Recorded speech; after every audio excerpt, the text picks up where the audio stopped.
हरे कृष्णा हरे कृष्णा कृष्णा कृष्णा हरे हरे हरे राम राम राम हरे हरे। गुरवे गौरचंद्राय राधिकाय तदालये कृष्णाय कृष्ण भक्ताय तद्भक्ताय नमो नमः। ओम नमो भगवते वासुदेवाय ओम नमो भगवते वासुदेवाय ओम नमो भगवते वासुदेवाय।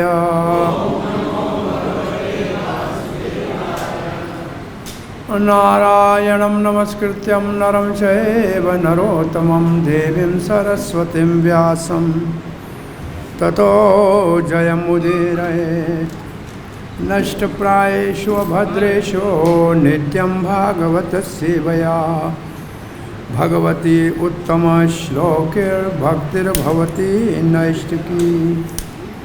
कृष्णाय वासुदेवाय देवकी नंदनाय च नंदगोपकुमाराय गोविंदाय नमो नमः। जय श्री कृष्ण चैतन्य प्रभु नित्यानंद श्री अद्वैत गदाधर शिवासादि गौर भक्तवृंद। हरे कृष्णा कृष्णा कृष्णा हरे हरे हरे राम राम राम हरे हरे। हरे कृष्णा। श्री कृष्ण बलराम मंदिर इस्कॉन वृंदावन में प्रातः श्रीमद् भागवत के सत्संग में आप सबका हार्दिक स्वागत है। श्रीमद् भागवत महापुराण के 7वें स्कंद में 6ठे अध्याय के अंतर्गत एक महाजन प्रहलाद महाराज की शिक्षाएं जो उन्होंने अपने दैत्य बालक सहपाठियों को दी, उसका हम श्रवण कर रहे हैं। ये 5 साल का छोटा बालक अपने सहपाठियों को शिक्षा दे रहा है।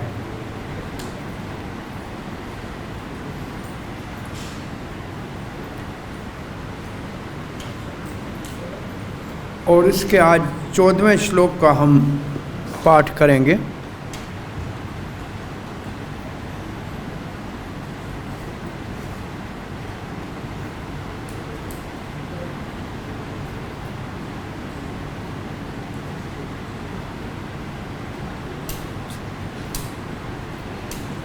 तो आइए इसका पाठ करते हैं।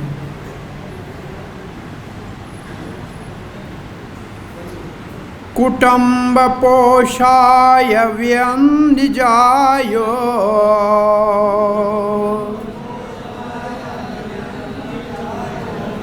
न बोध्यते अर्थं विहतं प्रमत्तः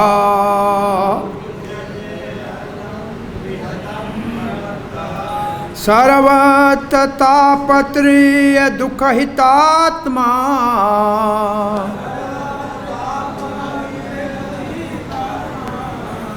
निर्वेद्यते न स्वकुटुम्ब रामः।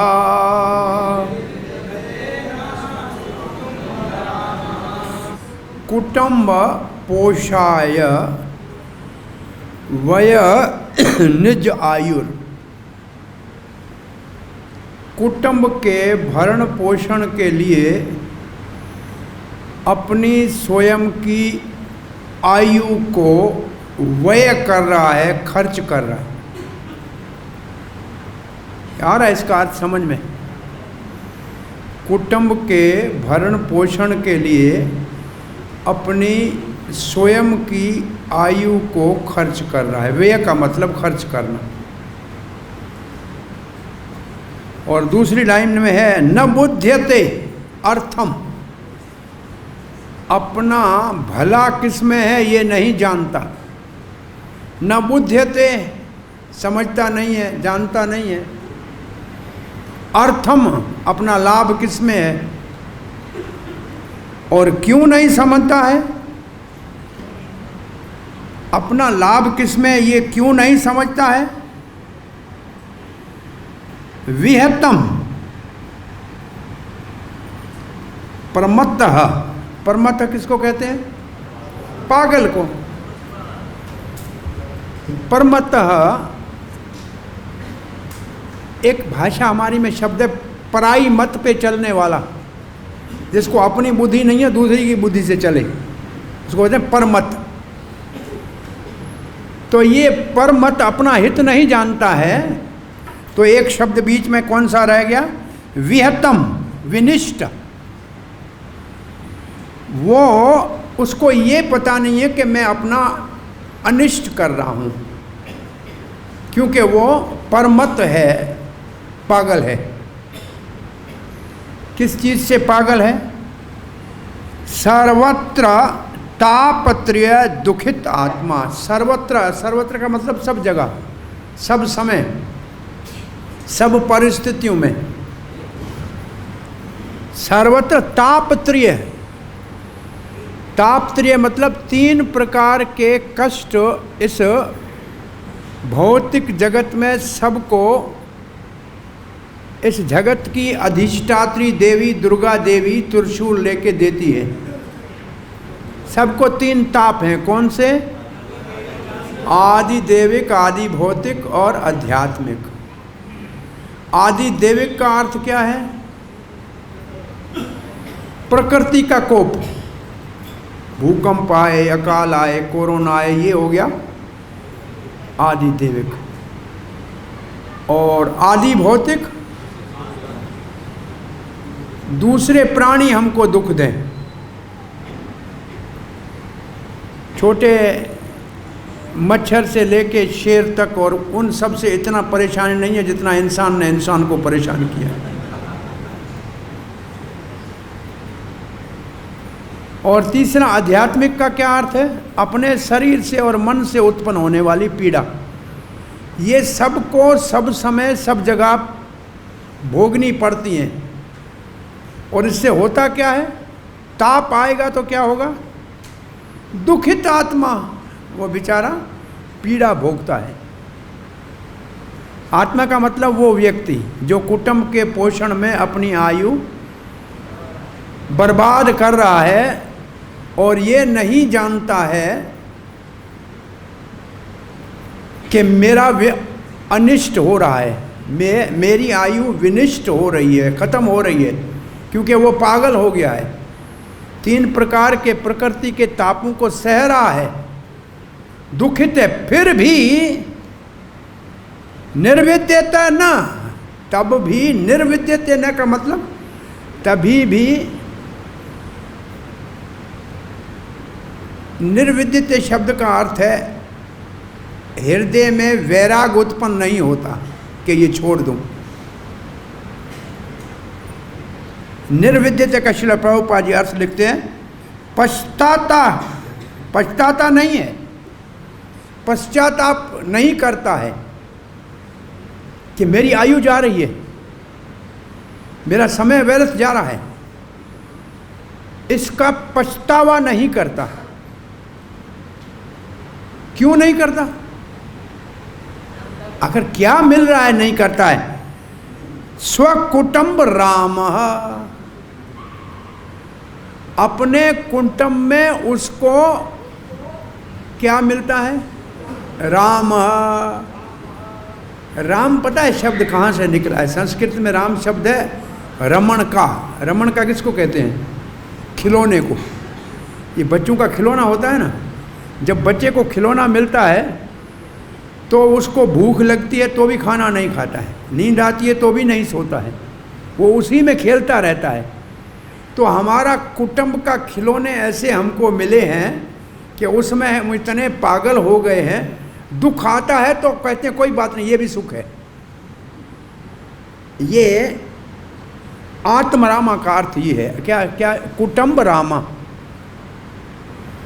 एक होते हैं आत्माराम, आत्माराम है वो आत्मा में रमण करते हैं। एक होते हैं कुटुंब रामा, वो कुटुंब में रमण करते हैं। और कौन से राम होते हैं? इंद्रिय रामो, भगवत गीता में इंद्रिय रामो, इंद्रियों में रमण करते हैं, इंद्रियों के भोग में रमण करते हैं। परंतु साधु को किस में रमण करना चाहिए? रमनते योगिनो अनंते, अनंत भगवान में रमण करना चाहिए। राधा रमण तो हमारे लिए तो वो राम है, परंतु ये कुटुंब वालों का जो राम है वो क्या है? निज आयु वय। श्रील प्रभुपाद जी का अनुवाद पढ़ते हैं। अति अधिक आसक्त मनुष्य ये नहीं समझ सकता है कि वो अपना बहुमूल्य जीवन, ये हम कौन सा श्लोक पढ़ रहे हैं? 7-6-14 प्रहलाद महाराज महाजन की शिक्षाएं। ठीक है, प्रहलाद महाराज गृहस्थ है, स्वयं गृहस्थ है।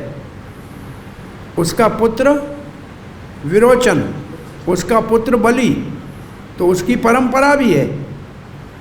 फिर भी ये जो कह रहा है अपने अनुभव, अभी तो बच्चा है लेकिन उससे पहले समझ रहा है, फिर भी कुटुंब में गया है। इसका अर्थ है, इसलिए प्रभुपाद ने एक शब्द लिखा है अति अधिक। अति अधिक शब्द से ये ध्वनित होता है कि कुछ तो जवाबदारी निभानी चाहिए, परंतु पागलपन की हद तक नहीं। क्योंकि ये शब्द जो लिखा है अति अधिक, ये महत्वपूर्ण है अपने आप में। ये माइक्रोफोन भी इसी श्लोक के अनुसार कभी भी सीधा नहीं खड़ा होगा, ये उधर ही वापस जाएगा जहाँ से आए। देखो मैं सवेर से सोच रहा हूँ इस श्लोक का और माइक्रोफोन आपस में क्या संबंध है।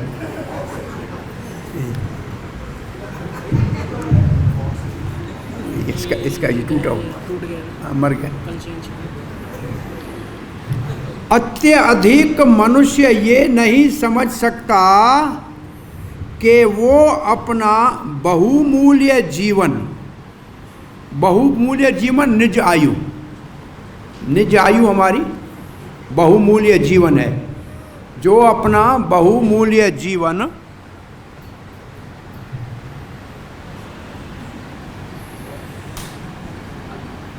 अपने परिवार के पालन पोषण में व्यर्थ बिता रहा है। अति अधिक पहले शब्द को ध्यान देना, नहीं तो क्या सारे लोग संसार में घर परिवार नहीं रहेगा तो दुनिया कैसे चलेगी। तो इसलिए दो शब्द तो हमारे पास हैं ही, गृहस्थ आश्रम और गृह मेधी, गृहस्थी और गृह मेधी। तो ये गृह मेधी की सूचना है, जो केवल जिसकी बुद्धि केवल गृहस्थ में ही लगी हुई है। तो अब प्रभुपाद जी लिखते हैं, वो ये भी नहीं समझ पाता है कि इस मनुष्य जीवन का जो परम सत्य के साक्षात्कार के लिए उपयुक्त है, उद्देश्य अनजाने ही विनिष्ट हुआ जा रहा है। ये प्रभुपाद जी ने अनुवाद में तात्पर्य लिखा है कि उसकी निज आयु का उद्देश्य है परम सत्य का साक्षात्कार करना। तो मानव जन्म मिला है भगवान को जानने के लिए, ये तो पशु नहीं जान सकते। वो ये कार्य नहीं कर पा रहा है।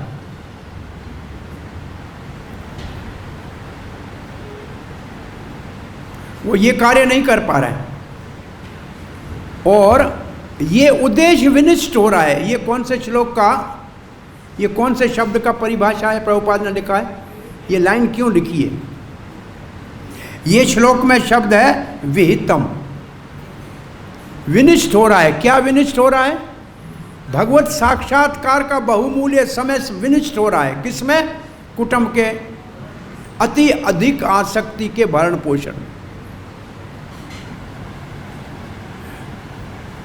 फिर भी वो इतनी चतुरता एवं सावधानी से देखता रहता है कि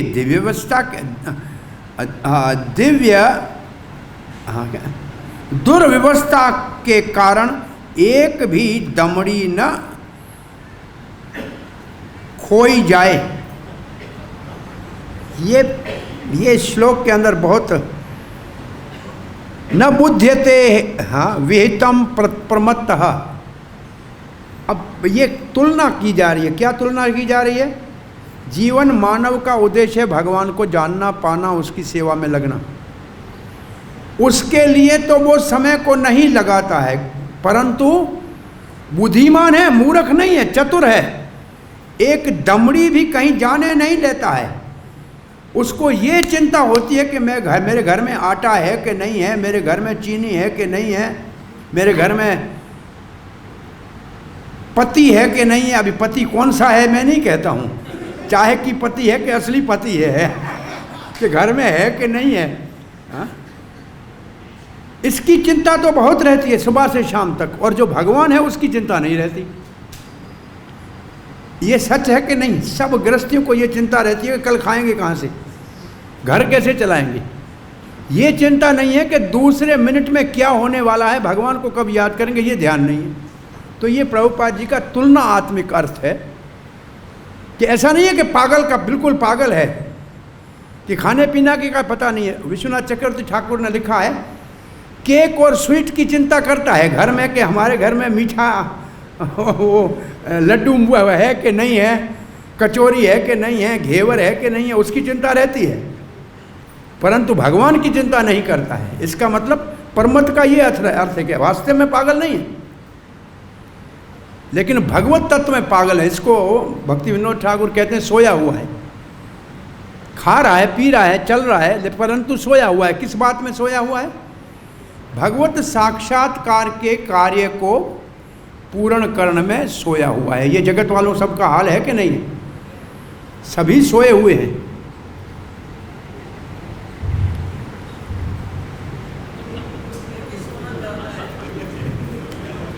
हरे कृष्णा।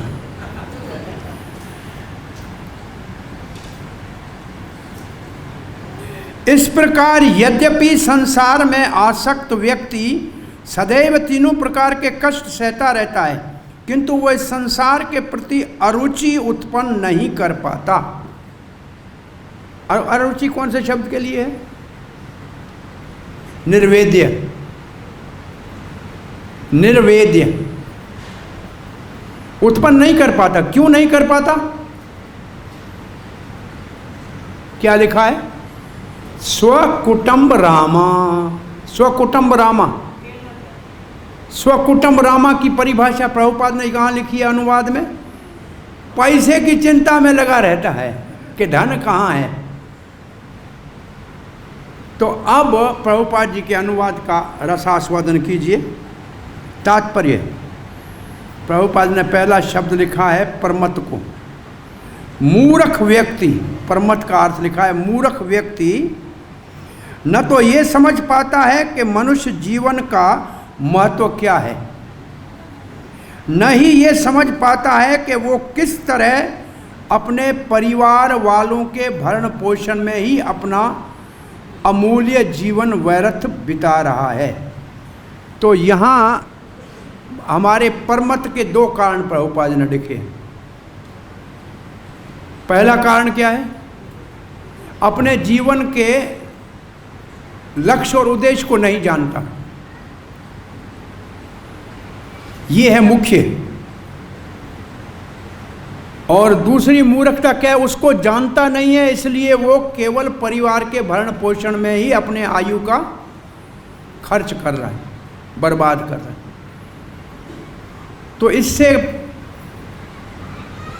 ध्वनित क्या होता है? इससे ध्वनित ये होता है, प्रभुपाद जी ने भगवद गीता के 13वें अध्याय में जहाँ ज्ञान के लक्षणों में है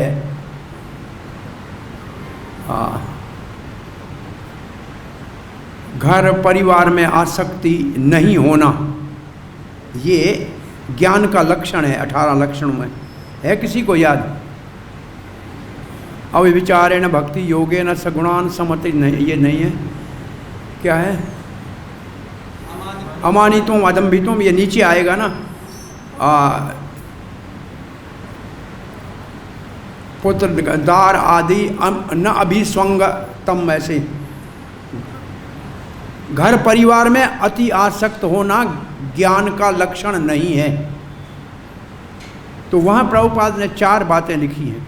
श्रील प्रभुपाद ने लिखा है, जिस गृहस्थी के घर में ये 4 चीज़ें हैं, भगवान का छोटा मंदिर, घर में जो रसोई में बने वो उसका भोग भगवान को लगे, परिवार प्रसाद खाए, घर में गीता भागवत का पाठ हो और नाम का कीर्तन हो, ये 4 चीज़ें जिस घर में है वो गृहस्थ का घर वैकुंठ है। ये प्रभुपाद जी ने, इसका अर्थ क्या हुआ? इसका अर्थ हुआ कि वो पहले लक्ष्य को जानता है, वो मूर्ख नहीं है, वो जीवन के लक्ष्य को जानता है कि हमें भगवान का सानिध्य प्राप्त करना है, भगवान के साथ सेवा के माध्यम से संबंध स्थापित करना है जो हम भूल गए हैं। और इस संबंध में ये परिवार हमारा सहयोगी है, हम सब मिलके ये कार्य करेंगे। भाई अकेला नहीं कर सकता है, सब मिलके करेंगे। 2 रास्ते हैं करने का, अकेला करो या सब मिलके करो। कली काल में तो चैतन्य महाप्रभु ने संकीर्तन के लिए कहा है, संकीर्तन तो सब मिलके करना है।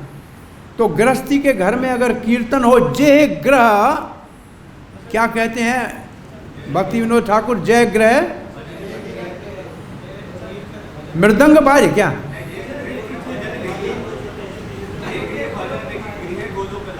हाँ, जय ग्रह भजन कीर्तन मृदंग है, मृदंग लिखा है। जय ग्रह कीर्तन मृदंग का आवाज आए, उसको गोलोक जानो। ये बहुत बड़ी बात लिखी है कि वो गोलोक है जहाँ क्या है,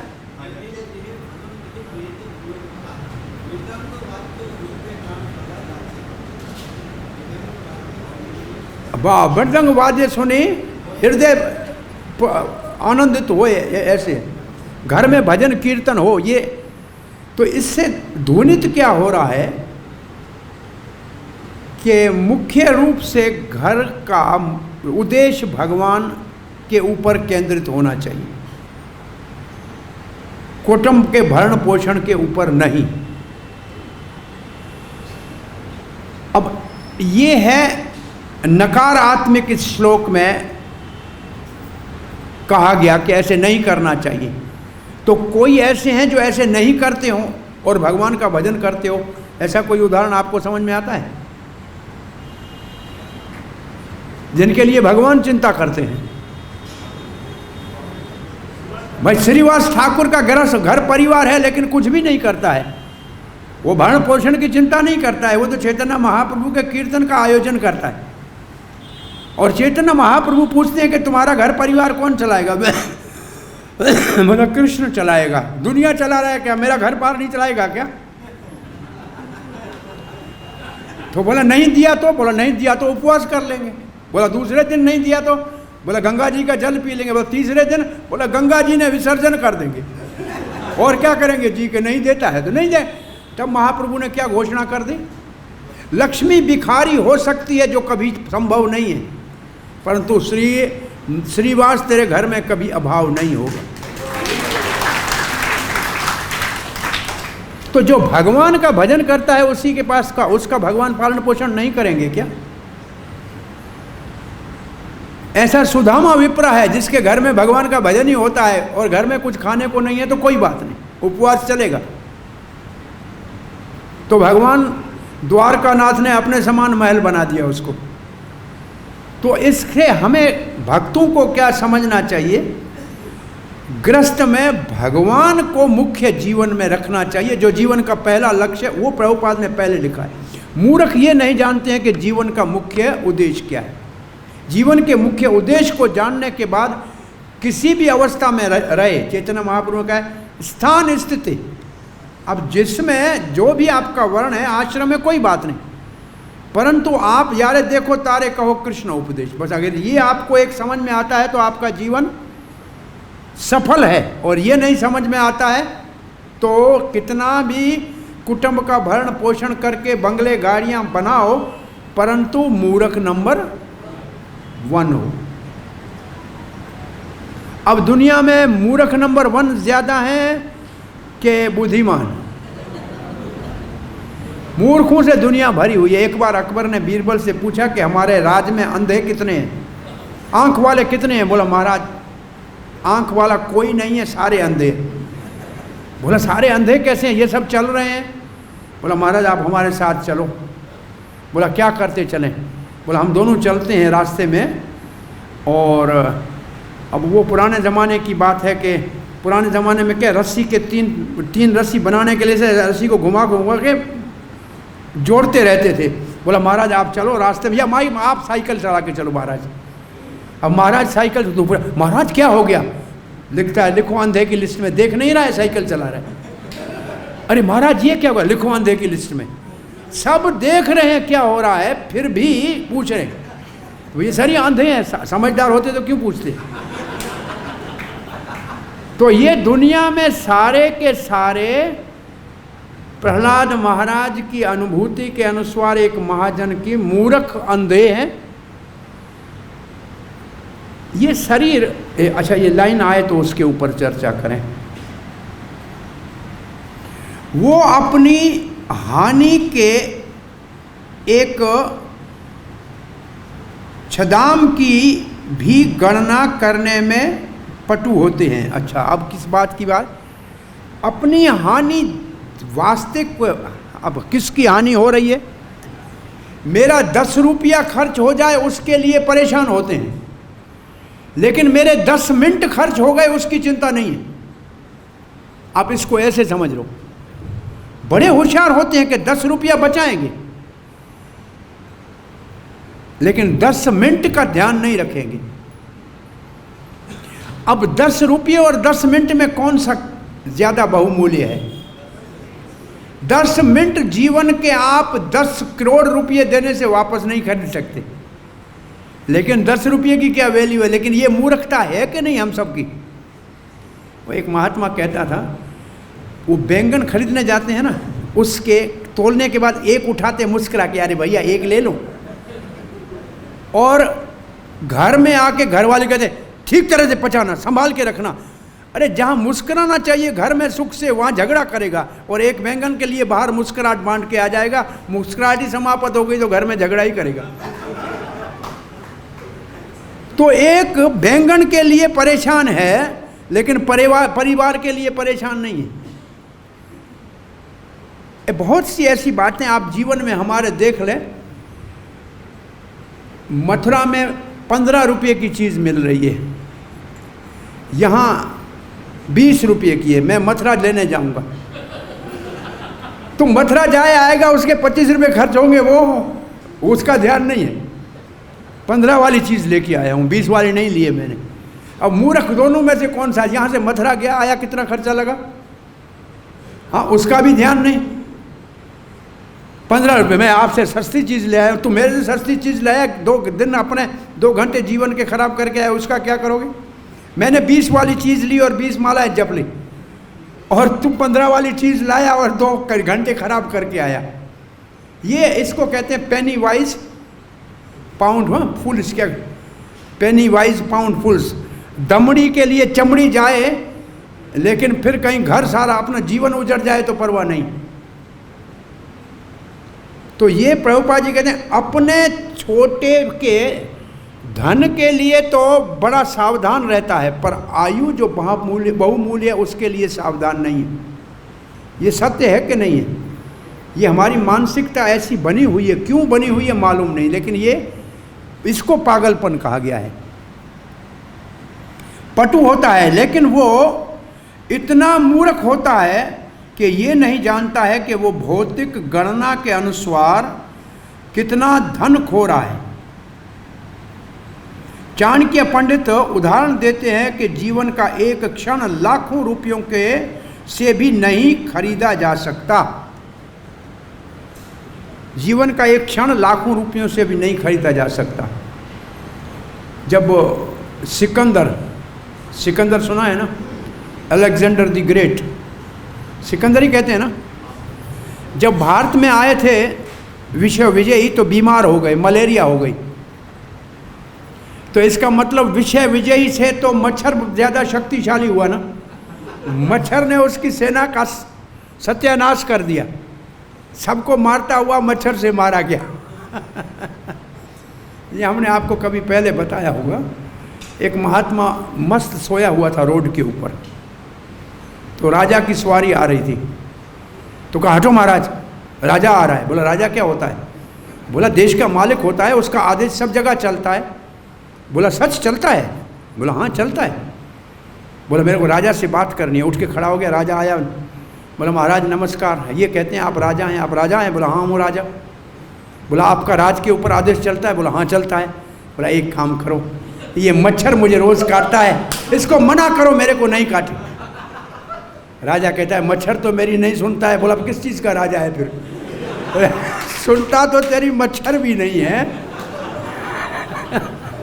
और तुम अपने आप को राजा कहते हो, तो किस बात के राजा? ऐसे मूर्ख आपको बहुत मिलेंगे, कहेंगे क्या करें कथा में आके, हम अपनी मर्जी के मालिक है। बोलो तुम्हारी मर्जी चलती कहाँ है? बोला जैसे मैं चाहूंगा वैसे करूंगा। भाई तू चाहेगा वैसे करेगा तो तेरे बाल सफेद ना हो, रोक के दिखाओ। ये तो तुमसे रुकते नहीं है, तुम्हारा बस कहाँ चलता है? बोलो बताओ कहाँ चलता है? केवल इसको परमत, इसको मूर्खता कहते हैं।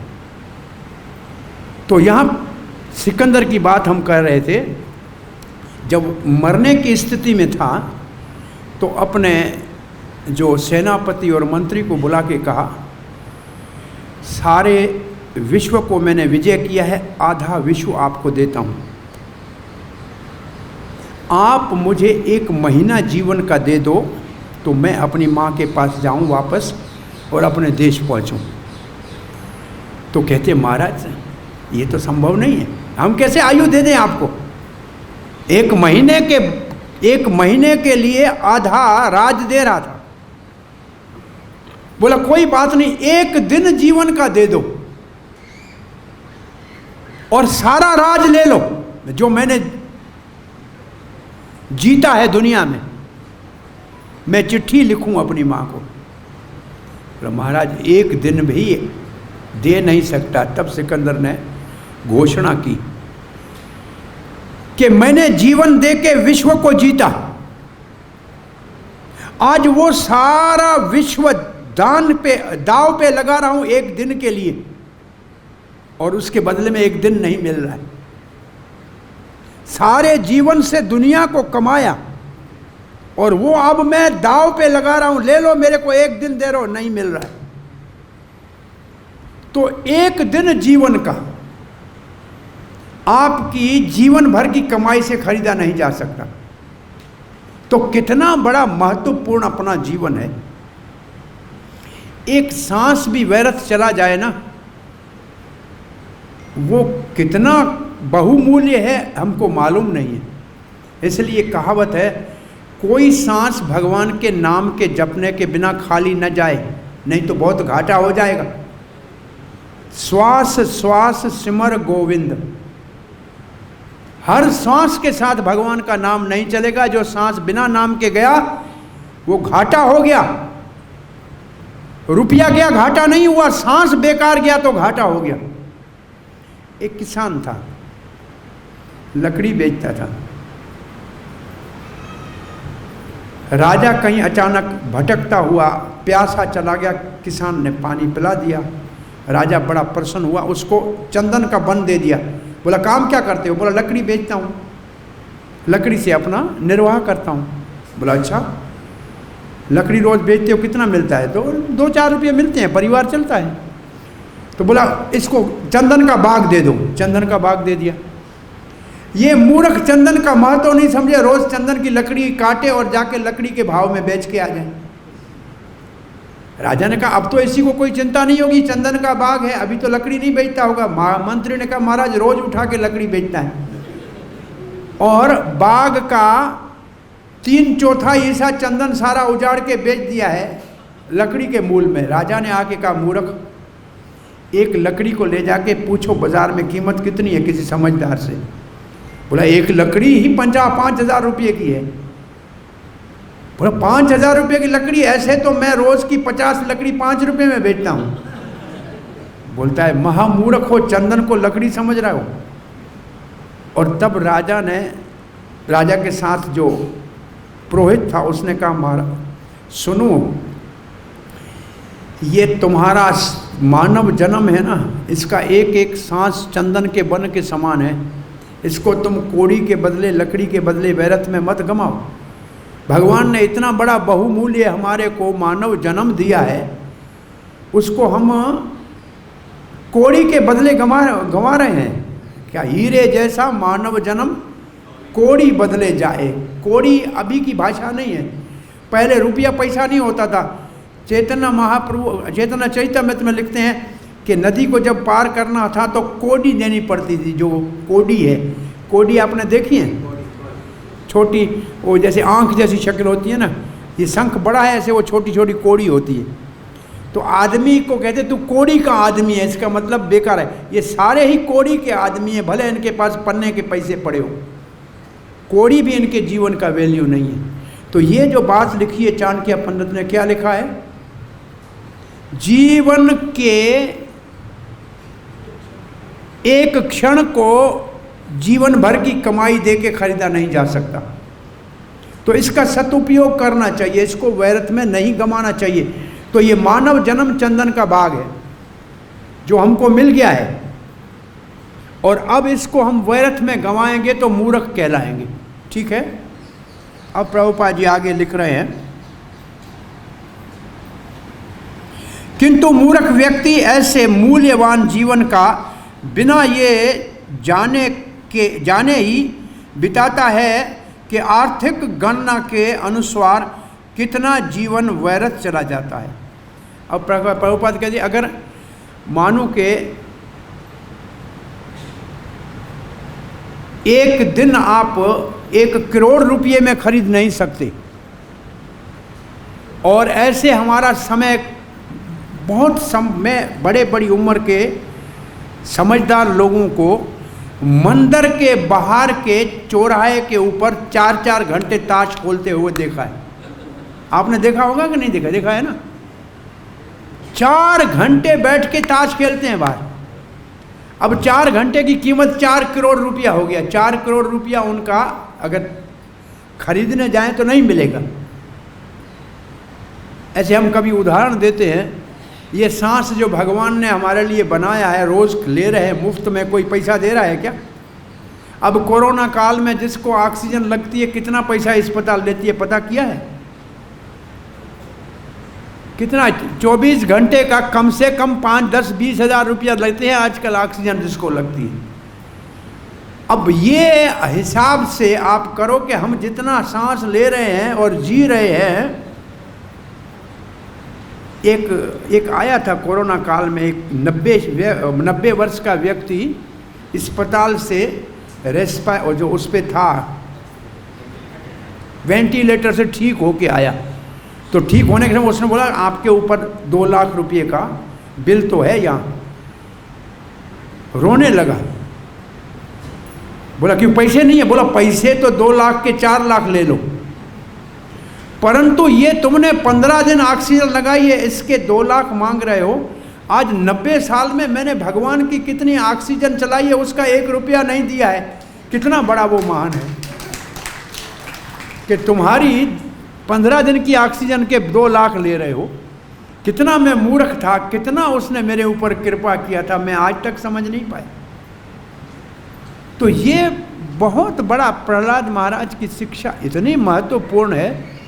हमारा एक क्षण व्यर्थ नहीं जाना चाहिए। और भाव भक्ति का पहला लक्षण क्या है पहचान का? अवैरथ कालत्वम इसका मतलब जब तक हम भाव भक्ति के स्तर पे नहीं आते हैं तब तक समय बेकार जाता है, पता भी नहीं लगता है। ये हमारे गोस्वामी लोग जो यहाँ रहते थे ना, वो भोजन पचाने में भी समय नहीं गंवाते थे। जो चने मिल गए चबा लिए। 15 दिन में द्वादशी के दिन जाते थे मथुरा में, एक दिन भिक्षा लाते थे, यहाँ पड़ी होती थी और जमुना में भिगा के खाते थे। बहुत ऐसे साधु हैं जो चूल्हा नहीं जलाते घर में। कितना समय जाएगा, क्या करेंगे? जितना भजन हो जाए तो अच्छा है ना, ये समय क्यों चला जाए। हम तो ऐसे आइटम बनाते हैं जिसमें पूरा दिन चला जाता है, आइटम का नाम निशान नहीं होता है। इसलिए खिचड़ी सबसे अच्छे से अच्छा साधन है। सब्जियां भी उसमें, दाल भी उसमें, चावल भी उसमें, और एक बर्तन खाली हो, एक बर्तन धोना पड़ेगा। ये साधु के लिए क्या राजा का भोजन है। अब इतनी सारी वेराइटी है, 15 घंटे सारा खाने में, किचन में ही गंवा दो, फायदा क्या हुआ। पेट में तो उतना ही आएगा, ज़्यादा तो आएगा नहीं।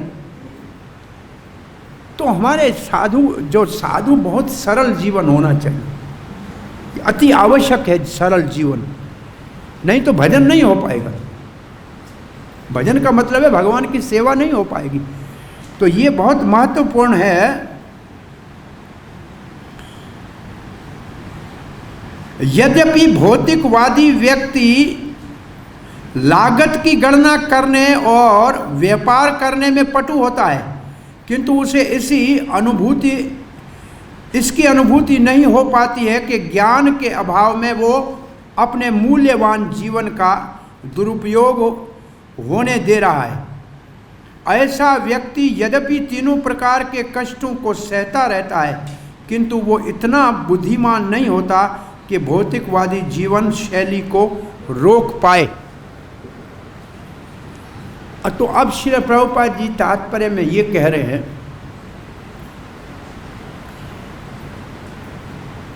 ये शरीर हमारा सुख ज़्यादा देता है कि दुख ज़्यादा देता है। मैं आपसे ये प्रश्न पूछ रहा हूँ।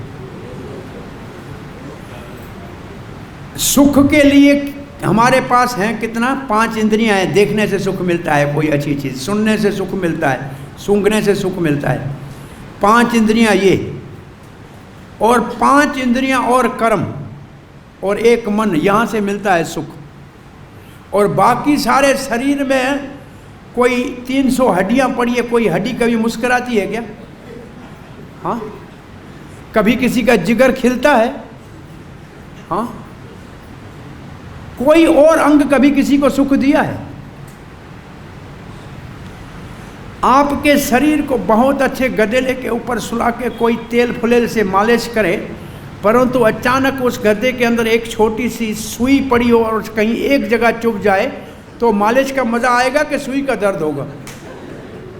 छोटी सुई सारे सुख को एक क्षण में समाप्त करती है कि नहीं करती? तो शरीर में दुख के 100 साधन हैं और सुख के एक साधन भी नहीं। इसलिए इस शरीर के लिए एक प्रभुपाद जी शब्द उपयोग क्या करते हैं? Bad bargain. बैड बार्गेन का मतलब गलत सौदा है। हमने ऐसी चीज ली है जिसके अंदर दुख ज्यादा है और सुख नाम का भी नहीं है। ये सत्य है कि नहीं है? फिर भी हमको इस शरीर के चक्कर से छूटने के लिए समझ क्यों नहीं आ रही कि हमको ऐसा शरीर दोबारा नहीं लेना है, हमारे को सुख वाला शरीर लेना है? ये क्यों नहीं समझ में आता? निर्वेद्य क्यों नहीं होते? वैराग क्यों नहीं उत्पन्न होता? दुख के बाद भी वैराग उत्पन्न नहीं होता। एक व्यक्ति अपनी बात बता रहा था, कोरोना हुआ था, हमारा भक्त अपना ही है, 1 महीना अस्पताल में वेंटिलेटर पे रहा, बच गया। बोला उस वक्त मैं सोच रहा था कि जिनके साथ मैंने अपराध किया है उनको फ़ोन करके क्षमा मांग लूँ, पता नहीं अपना जियो कि ना जियो। बोला कोरोना हो गया, दुख भोगा, 24 लाख रुपये अस्पताल को बिल भी दिया, परंतु कम से कम मैं इतना अनुभव करके आया हूँ कि मैंने जो गलतियाँ की थी वो सब मुझे दिखाई दी उस वक्त। और उनसे कोरोना ने बड़ी मेरे ऊपर कृपा की कि मेरा जीवन बदल दिया, मेरे जीवन की दृष्टि बदल दी। तो ये निर्वैद्य हो गया कि तकलीफ आई तो लगा कि कभी भी ऐसे हो सकता है, इसलिए भगवान का भजन क्यों न कर ले। और भजन तब तक नहीं होगा जब तक जिनके द्वारा जिनको हमने दुख दिया है उनके हृदय में अपराध हमारा क्षमा नहीं करेंगे, तब तक भजन नहीं होगा। ये ध्रुव महाराज की माँ सुनीति ने कहा था कि अगर अपनी सौतेली माँ के लिए हृदय के अंदर द्वेष ले जाएगा तो भगवान नहीं मिलेगा। तो जब तक हमारे अपने भक्त समाज में ही किसी के प्रति द्वेष भाव रहा है, तब तक हृदय में भगवान की भक्ति जागृत नहीं होगी। इसलिए बहुत महत्वपूर्ण है कि जीवन बहुत थोड़े समय के लिए है, सबसे मिलजुल के प्रेम के साथ भगवान की भक्ति करने में अधिक समय लगाएं। हरे कृष्णा।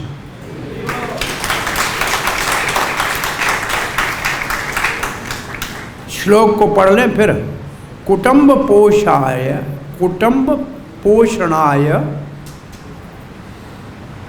फिर क्या शब्द है? कुटुंब पोषणाय वय निज आयु। कुटुंब के पोषण के लिए निज आयु जा रही है। कोई कहे कि मेरा कुटुंब ही नहीं है, ये ब्रह्मचारी कहे तो बोला फिर भी इस शरीर के पोषण के लिए ये निज आयु जा रही है, आत्मा का ध्यान नहीं कर रहे। शरीर के पोषण के लिए भी आयु जा रही है, इसके लिए भी बहुत ज्यादा चिंता कर रहे हैं।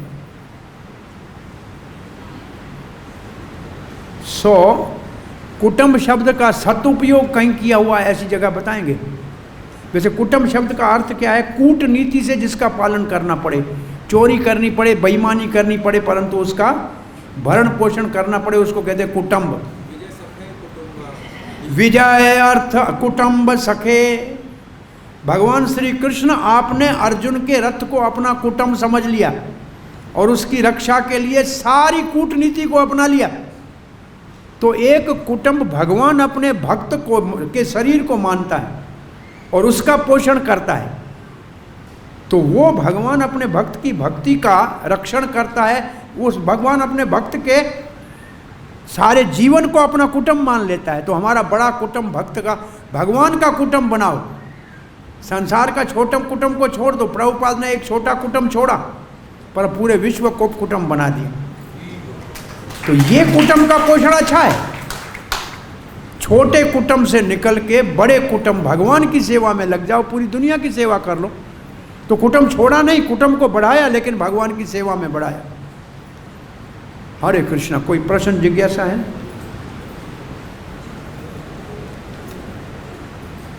घंटी बजने के मैं वो बज गई भाई, 2 मिनट हो गए। कोई प्रश्न जिज्ञासा नहीं है?